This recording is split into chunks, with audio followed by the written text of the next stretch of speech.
Alabama Extension at A&M and Central Alabama's Aging Consortium are hosting their Move Smart online course aimed towards seniors tomorrow morning. This class will focus on making smart moves related to fall prevention. Attendees will not only learn about fall prevention, but also participate in exercises that can increase balance, coordination, and endurance. This course is free and takes place every Wednesday morning this month from 10 to 11, all from the comfort of your home.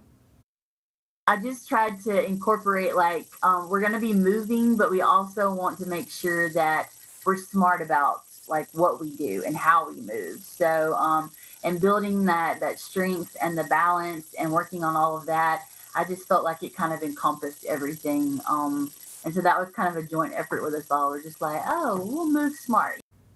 For more information on how to sign up for tomorrow's Move Smart course, visit rocketcitynow.com.